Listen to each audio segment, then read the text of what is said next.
Another hurricane is on its way to Florida. This time, it's a Category 5, the worst one that made landfall since 2019. But people are too dumb to actually Google and find out that blaming climate change for this isn't the answer. In 1961, Esther and Hattie made landfall. And in 2005, Emily, Katrina, Rita, and Wilma all made landfall. In 2007, Dean and Felix made landfall. And Irma and Maria in 2017. But we can't forget about Dorian and Lorezo in 2019.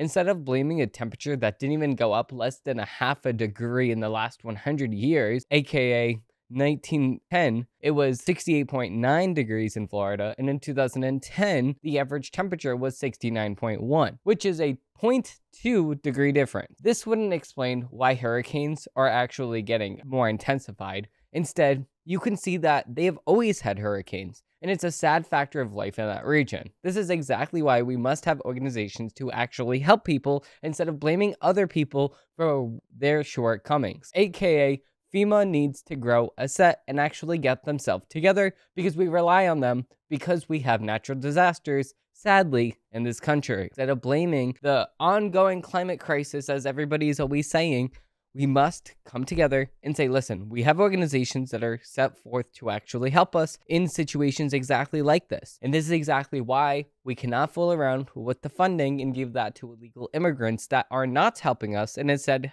causing havoc to all of our inner cities. We must prioritize American citizens. This is exactly why we must pay attention when Trump says America first. This is exactly what he means. We can help other countries. His foreign policy is great, but we must pay attention to Americans first. Americans are the people that actually pay for these programs. Why would we ever put the other countries first? We put ourselves first and then the other countries. It only makes sense.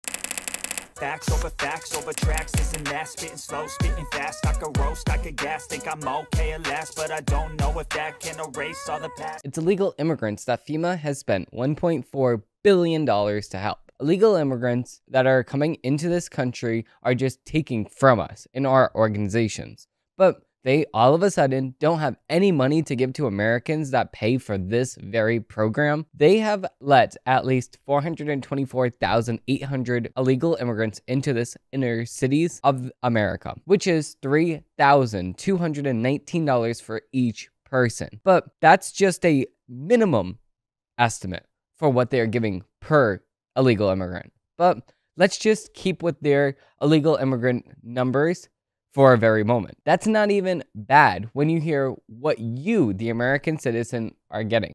And the federal relief and assistance that we have been providing has included FEMA providing $750 for folks who need immediate needs being met. Yes, you heard it straight from the horse's mouth. Americans will get $750. Wow. Before all of the fact checkers come in here, Newsweek, a left-wing organization, has already whooped in and fact-checked this to be true, but it needs context. And I will give you that very context. America is giving these affected people money towards groceries, which is $750. Wow.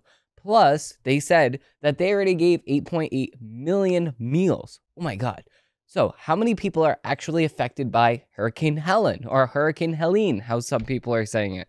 Well, that is about, I don't know, because they don't say it. I have to do my own calculations. But we need to complete this context that Newsweek says that we must give with this fact, right? They're giving 8.8 million meals, right? They're giving 7.4 million liters of water, and they're giving 150 generators. Wow. And they are giving 225,000 tarps for storm zones. Wow. It said this in a very statement. But when you count how many people that are actually affected, which is not direct public information, which the federal administration does not want you to actually know, you have to sit there and count every single county affected, which is at very minimum 2,494,773, which means that each person will get three meals for 1 day. That's it, which is so helpful considering you have no house and you have no other food that you can possibly get because the restaurant down the street has now been destroyed. The reason why this administration is not coming out with direct numbers of those people affected is because of this very fact. It's disgusting. But keep in mind, this is only North Carolina counties, not even counting counties in Tennessee and Florida and other states that this hurricane has made landfall. So, long story short, everyone saying that FEMA is doing a good job is lying to themselves, at very minimum. And at this point, I would call it complete malice.